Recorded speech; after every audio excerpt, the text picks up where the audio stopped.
Hello అందరికీ నమస్కారం. ఎలా ఉన్నారు అందరూ? నేనైతే చాలా బాగున్నానండి. Welcome to our channel the Batta kitchen. ఈరోజు మన ఛానల్లో మనం చేసే రెసిపీ సొరకాయ హల్వా. ఇది చాలా చాలా బాగుంటుంది. రండి ఎలా చేయాలో చూపిస్తాను.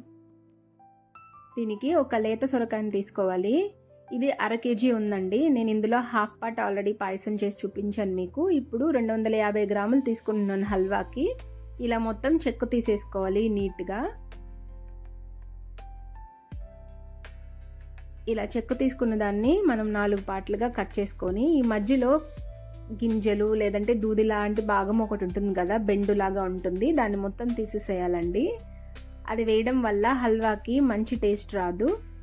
ఇలా మొత్తం గింజలు అది తీసేసిన తర్వాత ఇలా చూపిస్తున్న విధంగా ఉంటుంది. ఇప్పుడు ఒక పెద్ద హోల్స్ ఉన్న గ్రేటర్ని తీసుకొని మనం ఏదైతే కట్ చేసి పెట్టుకున్నామో దాన్ని బాగా తురుముకోవాలి.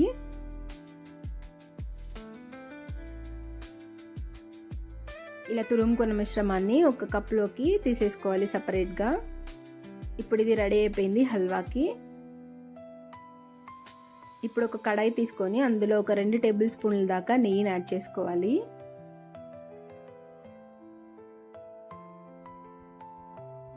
ఇందులో మనం కట్ చేసి చాప్ చేసి పెట్టుకున్న డ్రై ఫ్రూట్స్ని యాడ్ చేసుకొని చక్కగా గోల్డెన్ బ్రౌన్ కలర్ వచ్చేంత వరకు రోస్ట్ చేసుకోవాలండి. లో ఫ్లేమ్లో రోస్ట్ చేసుకోండి. ఎక్కువ ఫ్లేమ్ పెడితే మాడిపోతుంది. హై ఫ్లేమ్లో పెట్టుకోకండి.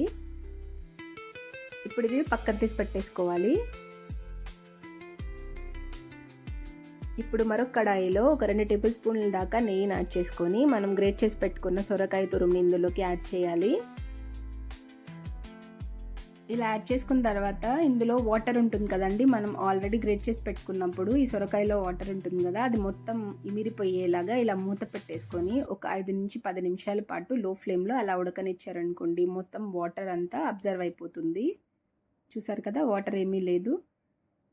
ఇలా అయిన వెంటనే మనం ఒక 100 ml దాకా పాలను యాడ్ చేసుకోవాలి. నేను ఇక్కడ కాచి చల్లార్చిన పాలను యాడ్ చేస్తున్నాను. మీరు పచ్చి పాలను కూడా యాడ్ చేసుకోవచ్చు.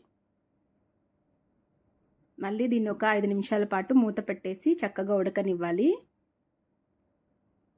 5 నిమిషాల తర్వాత ఇలా చూపిస్తున్న విధంగా చక్కగా ఉడికిపోతుందండి. అలా మొత్తం ఇమిరిపోగానే మనం ఇప్పుడు ఒక 100 గ్రాముల దాకా చక్కెరని యాడ్ చేసుకోవాలి. ఒకసారి మొత్తం కలుపుకోవాలి. చక్కెర మొత్తం అందులో చక్కగా కలిసిపోవాలండి.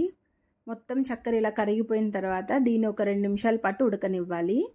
ఇప్పుడు ఒక 1/2 టేబుల్ స్పూన్ దాకా ఇలాచీ పౌడర్ని యాడ్ చేసుకోండి. అలాగే నేను గ్రీన్ ఫుడ్ కలర్ని యాడ్ చేస్తున్నానండి. కలర్ చాలా బాగుంటుంది గ్రీన్ ఫుడ్ కలర్ యాడ్ చేస్తే.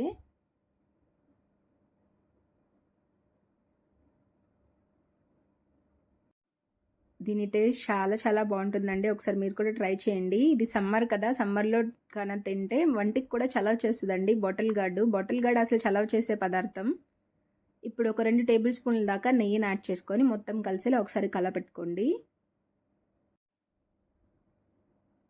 ఇప్పుడు ఫైనల్గా మనము ఆల్రెడీ రోస్ట్ చేసి పెట్టుకున్న డ్రై ఫ్రూట్స్ని ఇందులోకి యాడ్ చేసేసి, అలాగే నేను పిస్తా పలుకులను కూడా ఇలా చిన్న చిన్న పలుకులుగా యాడ్ చేస్తున్నానండి. చాలా బాగుంటుంది తినేటప్పుడు. ఒకసారి మొత్తం కలిసేలా కలిపేసుకొని దీన్ని ఒక బౌల్లోకి ట్రాన్స్ఫర్ చేసేసుకుంటే కడ్డూకి హల్వా, సొరకాయ హల్వా చక్కగా రెడీ అయిపోతుంది. ఇది చాలా చాలా టేస్టీగా ఉంటుందండి. మీరు కూడా మీ ఇంట్లో ట్రై చేయండి.